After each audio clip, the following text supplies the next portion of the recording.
بسم اللہ الرحمن الرحیم. سامعین محترم، السلام علیکم ورحمۃ اللہ وبرکاتہ. آج 5 رمضان المبارک 1443 ہجری اور پارہ نمبر 5 کے خلاصے کے ساتھ آپ کی خدمت میں حاضر ہیں. خلاصہ شروع کرنے سے پہلے رب کریم کی حضور یہ التجا ہے کہ اللہ کریم مجھے، آپ کو، ہم سب کو حقیقی معنوں میں قرآن کریم اور پیارے نبی صلی اللہ علیہ وسلم کی مبارک حکم، فرمان اور ارشادات کے مطابق ہمیں زندگی گزارنے کی، عمل کرنے کی اور اس مبارک پیغام کو ساری دنیا میں پھیلانے کی ہمیں توفیق نصیب فرمائے.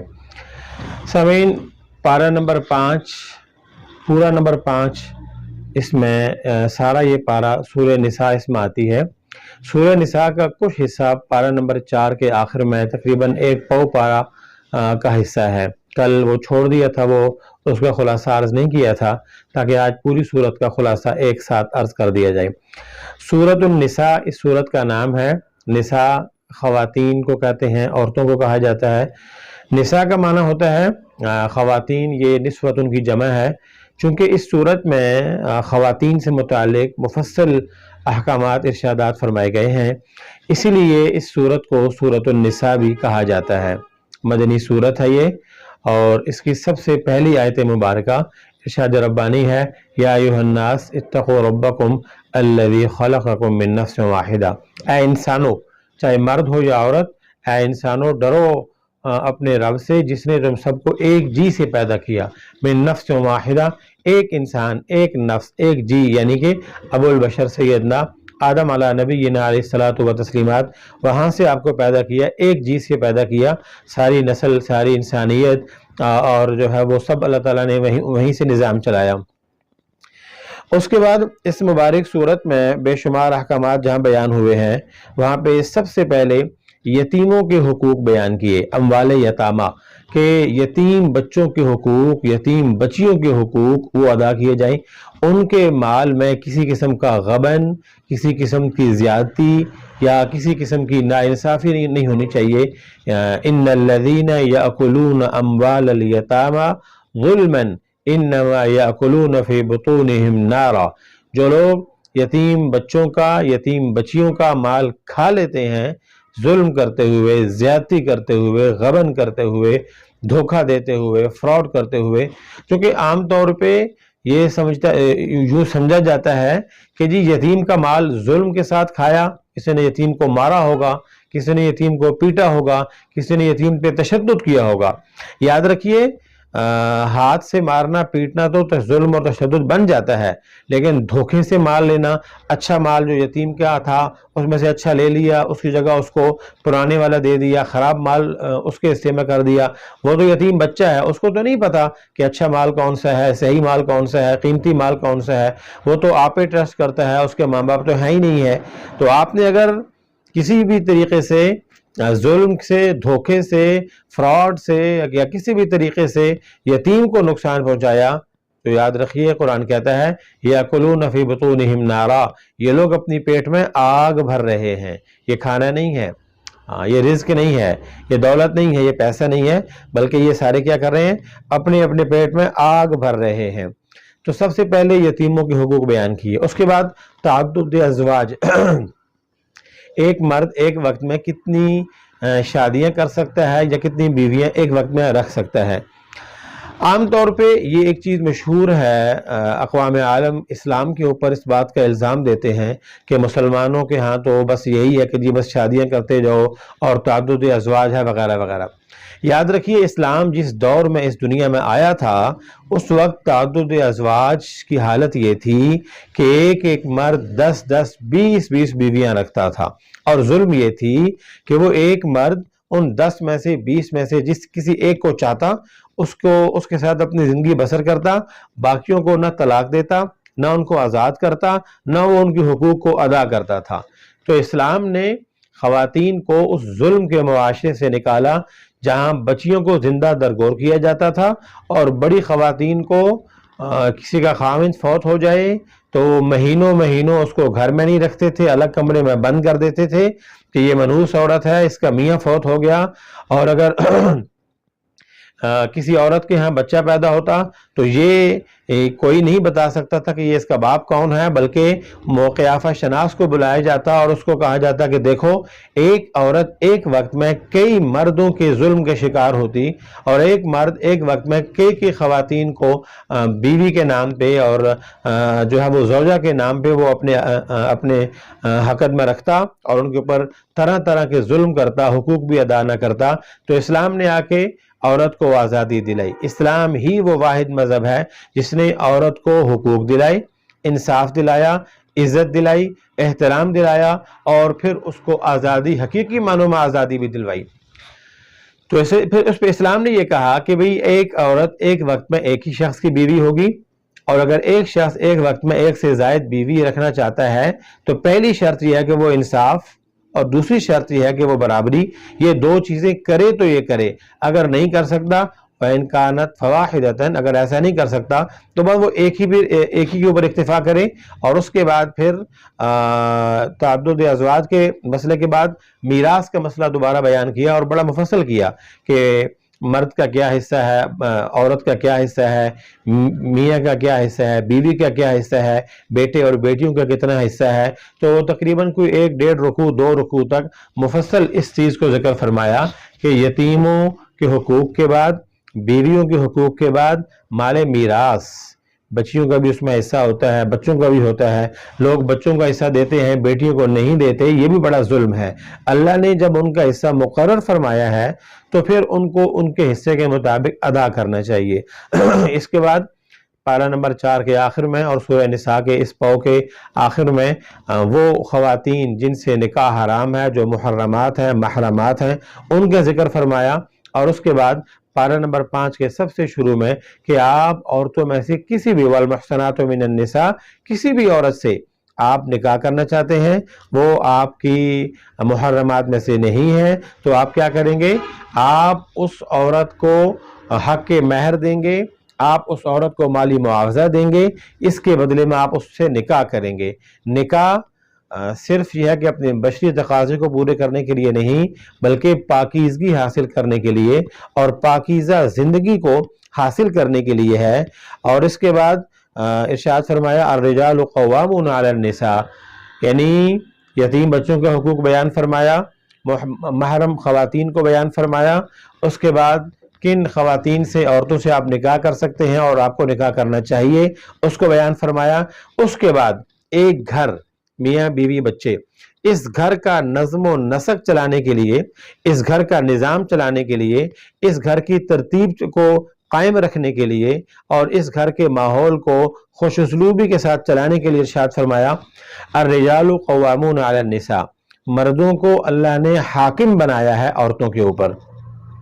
آیت مبارکہ تو یہ ہے قوامون علی النساء، عورتوں کے اوپر اللہ نے قائم کیا، کہ ان کو قوام بنایا، حاکم بنایا، نگہبان بنایا، نگران بنایا، کس کو؟ مردوں کو بنایا۔ عمومی طور پہ اس آیت کا ایک غلط مفہوم لیا جاتا ہے، بہت سارے یہ مرد سمجھتے ہیں کہ ہم عورتوں کے حاکم، اللہ نے ہمیں نگہبان بنایا ہے۔ دیکھو نگہبان کا مطلب کیا ہوتا ہے؟ آپ نے کبھی ہاسپٹل میں گئے ہوں، دیکھا کیا ہوتا ہے؟ شعبہ انتہائی نگہداشت، یعنی جہاں پہ بہت زیادہ نگرانی کی جا رہی ہوتی ہے، جہاں پہ بہت زیادہ مریض کا خیال رکھا جاتا ہے، جہاں پہ بہت زیادہ مریض کو کوآپریٹ کیا جاتا ہے، جہاں پہ بہت زیادہ مریض کو سہولت دی جاتی ہے۔ جی آپ نے دیکھا ہوگا کہ ہاسپٹل میں جائیں تو عام جو وارڈز ہوتی ہیں، بیڈز ہوتے ہیں، تو وہاں پہ لوگ کام کرنے والے ہوتے ہیں۔ کسی کو آپ مریض کو کچھ کہنا ہوتا ہے تو وہ اس کو آیا کو یا سویپر کو بلاتے ہیں۔ لیکن آئی سی یو میں انتہائی جو نگہداشت کی جگہ ہوتی ہے، وہاں پہ بیل لگی ہوتی ہے کہ مریض کو آواز نکالنے کی ضرورت بھی نہیں، اگر تکلیف ہے خدا نخواستہ آپ ایک بیل بجائیں تو فوراً ڈاکٹر آپ کے پاس آ جائیں گے، نرسز آ جائیں گی، عملہ آ جائے گا، لوگ آپ کی خدمت کے لیے پہنچ جائیں گے۔ تو لفظ کیا ہے؟ نگہداشت۔ اور حدیث مبارکہ کیا ہے؟ کلکم راعن وکلکم مسئول عن رعیتہ، ارشاد ربانی ہے، ارشاد نبوی صلی اللہ علیہ وسلم، کہ تم میں سے ہر ایک نگہبان ہے۔ الرجال قوامون علی النساء، مردوں کو اللہ نے راعی یعنی نگہبان بنایا ہے۔ نگہبان متشدد نہیں ہوتا۔ آپ نے کبھی دیکھا ڈاکٹر مریض کو مارتے ہوں؟ آپ نے کبھی دیکھا کہ آئی سی یو میں مریضوں کو، میں نے اپنی آنکھوں سے دیکھا راولپنڈی کے مشہور ہاسپٹل MH میں ہمارے والد صاحب زیر علاج تھے. تو میرے سامنے کی بات ہے، ایک کوئی مریض تھے، بڑی عمر کے 60-70 سال کے تھے. انہوں نے وہ جو عملہ تھا اور ڈاکٹر لوگ تھے، لیڈی ڈاکٹر تھیں، کوئی بریگیڈ صاحبہ تھیں، مجھے یاد نہیں ہے، لیکن انہوں نے اس مریض نے ان کو مارنا شروع کر دیا. تو ہم نے ان کو پکڑا، بچایا. تو وہ میڈم کہنے لگے کہ ان کو چھوڑ دیں، کوئی بات نہیں. تو میں نے کہا جی یہ دوبارہ آپ کو ماریں گے. انہوں نے کہا خیر ہے کوئی بات نہیں. تو مریض کے اوپر تو ڈاکٹر انتہائی شفیق ہوتا ہے، وہ مارتا تھوڑی ہے اس کو. تو مرد کو اللہ نے نگہبان بنایا ہے، نگران بنایا ہے، سرپرست بنایا ہے، والی بنایا ہے، اور اللہ تعالیٰ نے سربراہ بنایا ہے. سربراہ ظالم نہیں ہوا کرتا، سربراہ متشدد نہیں ہوا کرتا، سربراہ ذہنی کوفت نہیں دیتا، سربراہ بھوکا اور پیاسا نہیں رکھتا، سربراہ منتقم مزاج نہیں ہوتا، سربراہ انتقام نہیں لیتا. کیسے ہو سکتا ہے کہ اللہ تعالیٰ نے جو نظام بنایا ہو اس میں کوئی کمی آ جائے؟ ایسا ممکن نہیں ہے. ہماری تربیت میں فرق ہو سکتا ہے، یا ہماری طبیعت میں فرق ہو سکتا ہے، یا ہمارے مزاج میں فرق ہو سکتا ہے، اللہ کے بنائے ہوئے نظام میں فرق نہیں آ سکتا. تو اللہ تعالیٰ نے مرد کو جو حاکم بنایا ہے، یا نگہبان بنایا ہے، یا نگران بنایا ہے، یا سرپرست بنایا ہے، وہ ان ساری شفقتوں کے ساتھ بنایا ہے. پیارے نبی صلی اللہ علیہ وسلم سب سے عظیم مرد تھے جو اللہ نے بنائے، مردوں کی عظیم مثال ہیں. جناب نبی کریم صلی اللہ علیہ وسلم اپنی گھر کی خواتین کے ساتھ گھر کے کاموں میں ہاتھ بٹانا، صفائی کرنا، بکریوں کا دودھ نکالنا اور کئی سارے معاملات میں. لیکن ایسا بالکل بھی نہیں ہے کہ سخت رویہ. اب رویوں کو بھی سمجھنے کی ضرورت ہے. حدیث مبارکہ میں آتا ہے کہ پیارے نبی صلی اللہ علیہ وسلم جب نماز کا وقت ہو جاتا، خود امی عائشہ راوی ہے اس حدیث مبارکہ کی، وہ فرماتی ہیں کہ جب نماز کا وقت ہو جاتا تو ہم میں ہی بیٹھے ہوئے ہمارے ساتھ باتیں کرتے ہوئے گھل مل جاتے تھے. کئی دفعہ ہمارے ساتھ ہنسی مذاق ٹھٹا ہو رہا ہے تو سرکار اپنی بیویوں کے ساتھ اپنے گھر میں بیٹھے ہوئے مذاق اور ہنسی اور باتیں کرتے کرتے بہت دور نکل گئے. اسی اثناء میں اذان کی آواز آئی تو حضرت امی عائشہ فرماتی ہیں حالت یہ تھی کہ مدنی کریم صلی اللہ علیہ وسلم کے مبارک چہرے کا رنگ تبدیل ہو جاتا، سرخ ہو جاتا، ایسے ہو جاتے جیسے ہمیں پہچانتے ہی نہیں ہیں، جیسے ہمیں جانتے ہی نہیں ہیں. کیا سبق ملا ہمیں اس سے کہ آپ جس گھر کے سربراہ ہیں، جس گھر کے نگہبان ہیں، ان کے ساتھ انتہائی رحم دلی، شفقت، محبت، نرمی، لطافت اور عافیت کے ساتھ پیش آنا ہے. لیکن یاد رکھیے آپ بچے نہیں ہیں، آپ سرپرست ہیں، آپ سربراہ ہیں. آپ نے اس گھر کی ہر قسم کی کفالت بھی، اس گھر کی ہر قسم کی سرپرستی بھی، اس گھر کی ہر قسم کی ضروریات کا بھی خیال رکھنا ہے. اور سب سے بڑی ضرورت، اگر آپ کو یاد ہو ہمارا یہ جو سلسلہ خلاصۃ القرآن کا ہے تو پارہ نمبر 1 میں سب سے پہلی سورت کے خلاصے میں عرض کیا تھا کہ انسان کی سب سے بڑی ضرورت ہدایت ہے. اسی لیے تو ہر نماز میں ہدایت کو مانگا، بلکہ ہر نماز کی ہر رکعت میں ہدایت کو مانگا. اہدنا الصراط المستقیم، اے اللہ ہمیں سیدھے راستے کی ہدایت عطا فرما. اسی لیے مانگا نا کہ یہ سب سے بڑی ضرورت تھی. جب یہ سب سے بڑی ضرورت ہے تو جس گھر کے آپ سربراہ ہیں ان گھر والوں کی بھی سب سے بڑی ضرورت ہدایت ہے، سب سے بڑی ضرورت اطاعت خداوندی ہے، سب سے بڑی ضرورت اطاعت محمد مصطفیٰ صلی اللہ علیہ وسلم ہے. اس گھر کی سب سے بڑی ضرورت قرآن ہے، اسلام ہے، دین ہے، احکام ہے، پیارے نبی صلی اللہ علیہ وسلم کی سچی اور پکی غلامی ہے. یہ سب سے بڑی ضرورت ہے. اور پھر اس کی من جملہ اس کے اور ساری ضروریات ہیں. تو مرد کے ذمے گھر کے دینی معمولات بھی، امور بھی دیکھنا، گھر کے دنیاوی معمولات بھی، امور بھی دیکھنا، ان کے بارے میں سوچنا، ان کی سرپرستی کرنا، اور اپنی طرف سے حد الوسع اپنے بچوں کو، اپنے گھر والوں کو، ان کو تکلیف سے بچانا، آزمائش سے بچانا، ان کے لیے ہر وہ قدم اٹھانا جو دین دنیا کی بھلائی والا ہو. اس دوران اگر تو سارے لوگ اس کو فالو کر رہے ہیں، مرد کی بات مان رہے ہیں، پھر تو کوئی جھگڑا ہے ہی نہیں. خدا نہ خواستہ جھگڑا شروع ہو گیا، بیوی نے خاوند کی بات کو نہیں مانا، تو اسی پارے میں انہی آیات کے بعد اس کے متعلق بھی ارشاد فرمایا کہ اگر وہ بات نہیں مانتی، اکھڑ مزاج ہے، غصے والی ہے، زبان کی تیز ہے، جھگڑالو ہے، تو کہ ہوتا ایسے ہی ہے کہ اگر ڈرائیور اور کنڈکٹر دونوں ہم مزاج ہوں، یک مزاج ہوں، تو گاڑی چلتی ہے. اگر ڈرائیور کی مزاج کے مطابق کنڈکٹر نہ ہو، وہ اس کی بات کو نہ مانے، کیونکہ ڈرائیور کی بات کو مانا جائے گا، کنڈکٹر کی بات کو لیا جائے گا، مرد کی بات کو مانا جائے گا، عورت کی بات کو لیا جائے گا۔ کسی ضرورت میں دونوں کی رائے میں اختلاف ہو گیا تو چونکہ مرد سربراہ ہے اس کی بات کو فوقیت دی جائے گی، اور عورت اپنا مشورہ ضرور دے، اور دینا بھی چاہیے اور دے بھی سکتی ہے۔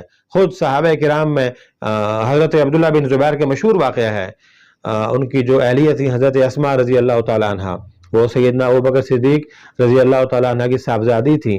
تو کسی شخص نے آ کے کہا کہ آپ کے گھر کے باہر مجھے وہ ٹھیا لگانا ہے، اپنا کوئی کھانے پینے کا سامان لگانا ہے، جیسے آج کل یہ فروٹ کی ریڑھی لگا لیتے ہیں یا کچھ اور لگا لیتے ہیں، تو مجھے پورے بازار میں کوئی جگہ نہیں ملی، میں کرایہ بھی نہیں دے سکتا، غریب آدمی ہوں، اگر آپ کی اجازت ہو تو آپ کے دروازے کے باہر لگا لوں۔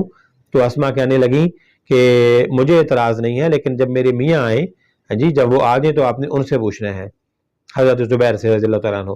جب وہ حضرت زبیر شام کو آئے تو وہ شخص پھر آیا، تو اس نے آ کے کہا کہ میں اجازت چاہتا ہوں، مجھے یہاں پہ ٹھیا لگانا ہے۔ تو حضرت زبیر نے کہا بھائی تم لگا لو، میں ذرا گھر سے پوچھ لوں۔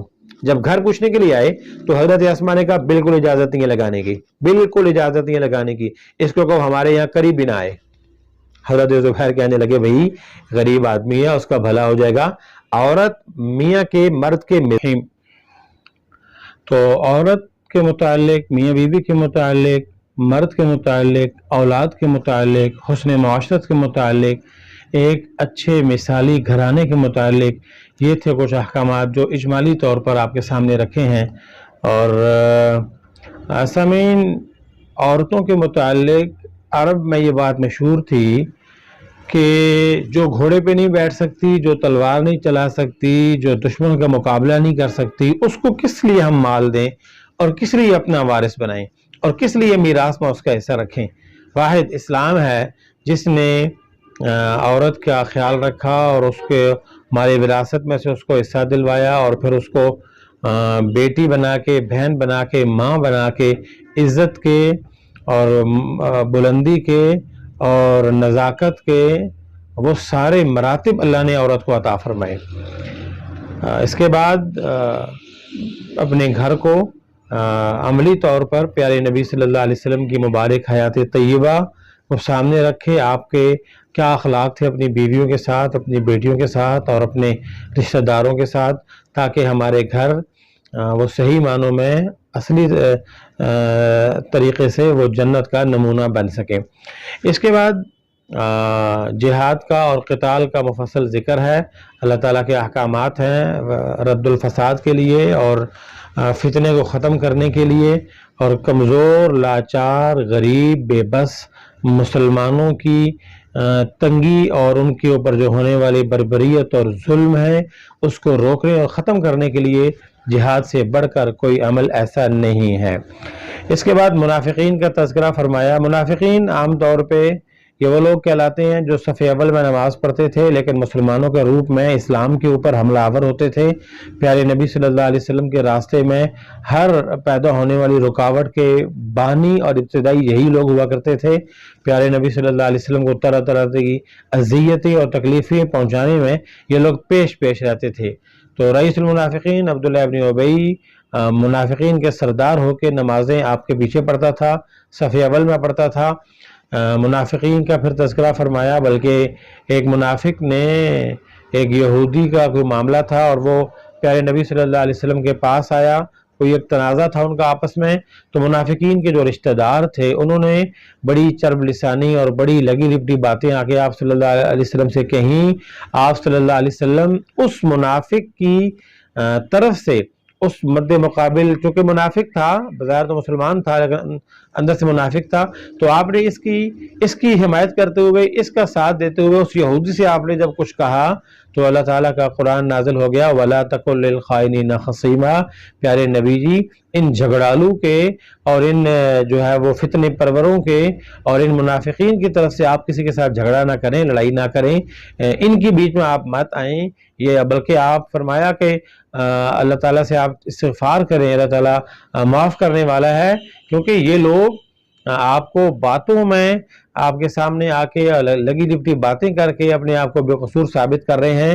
جب جناب نبی کریم صلی اللہ علیہ وسلم خاموش ہو گئے اور رک گئے تو وہ منافق وہاں سے چلا گیا اور مرتد ہو گیا، دار اسلام سے خارج ہو گیا، تو منافقین کی ایسی حرکتیں، اور اسی لیے ارشاد فرمایا کہ منافقین کی حرکتوں سے ایمان والے باز رہیں، دیکھتے رہیں، سوچتے رہیں اور سمجھتے رہیں کہ کہیں منافقین کوئی چال تو نہیں چل رہے، ان کو پریشان تو نہیں کر رہے۔ اس کے بعد قتل عامد، جان بوجھ کر قتل کرنا، وَمَن يَقْتُلْ مِنْكُمْ مُتَعَمِّدًا فَجَزَاؤُهُ جَهَنَّمُ خَالِدًا فِيهَا، جس نے جان بوجھ کے کسی کو قتل کیا، جس نے جان بوجھ کے جس کو قتل کیا، اور وہ قرآن پاک تو یہ کہتا ہے کہ یہ شخص ہمیشہ ہمیشہ کے لیے دوزخ میں رہے گا، خالدن فیہا۔ قتل عامد اس کی سزا کے متعلق ہے، قتل کی سزا کیا ہے اس کے متعلق ارشاد فرمایا۔ اور اس کے بعد پھر آخری مضامین میں ہجرت، پیارے نبی صلی اللہ علیہ وسلم کو حکم ہوا اور ہجرت کے متعلق مسائل اور احکامات بیان فرمائے۔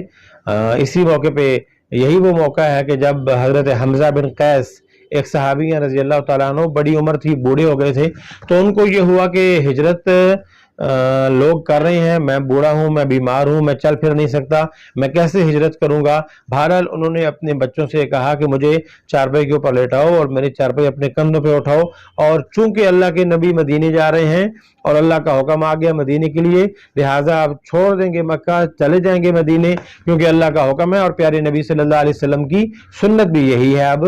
تو جب ان کو لے کے مکے سے باہر نکلے ہی تھے کہ وہ اللہ کو پیارے ہو گئے، تو امام الانبیاء صلی اللہ علیہ وسلم نے فرمایا جو ہجرت کے لیے نکلا اور وہ اللہ کو پیارا ہو گیا، اس کو مکمل ہجرت کا ثواب اللہ تعالیٰ عطا فرمائیں گے۔ اس کے بعد صلاۃ الخوف اور صلاۃ المسافر، سفر کی نماز مسافر نے کیسے پڑھنی ہے اس کے متعلق تفصیل ہے۔ اور پھر صلاۃ خوف، حالت جنگ میں دشمن کے سامنے مقابلہ کرتے ہوئے، لڑتے ہوئے حالت جنگ میں اللہ کا حکم آ جائے نماز کا تو اس کو پورا کرنا چاہیے۔ سامعین، آپ حیران ہوں گے کہ اگر سفر میں نماز چھوڑنے کی اجازت نہیں اور دشمن سامنے کھڑا ہے اور جنگ ہو رہی ہے، ایسے میں نماز چھوڑنے کی اجازت نہیں، تو عام حالات میں کہاں پہ نماز چھوڑنے کی اجازت ہوگی؟ نماز چھوڑنا گناہ کبیرہ ہے۔ اہتمام کریں خود بھی کہ ہماری نماز نہ چھوٹے، اور ہماری کسی بھی تعلق والے کی، گھر والوں کی، بچوں کی، اہلیہ کی، اپنے رشتہ داروں کی، کسی کی نماز نہیں چھوٹنی چاہیے۔ اور پھر آخر میں پھر یہ ارشاد فرمایا کہ میاں بیوی میں جب بھی کوئی معاملہ ہو جائے آپس میں صلح کر لیں، یہ بہترین راستہ ہے، اور منافقین کے لیے دنیا میں ذلت اور آخرت میں عذاب ہے۔ اللہ تعالی ہم سب کو عمل کرنے کی توفیق نصیب فرمائے۔ السلام علیکم ورحمۃ اللہ وبرکاتہ۔